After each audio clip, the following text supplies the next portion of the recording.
Ieri mattina un medico in servizio all'Istituto Oncologico Veneto di Padova è stato aggredito da un paziente con un coltello.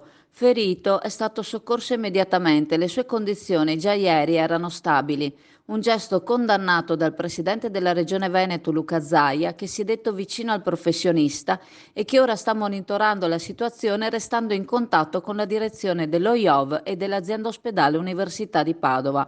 Un accadimento che non può essere tollerato ma che deve essere trattato con la massima severità.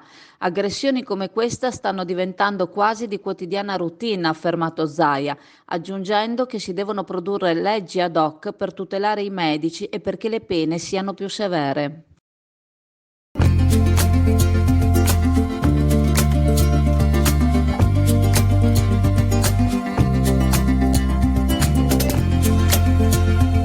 Alla libreria Pegaso a Borgo San Giovanni, Chioggia, il Natale arriva prima. Per tutto il mese di novembre una super promozione su quasi tutti gli articoli presenti in negozio.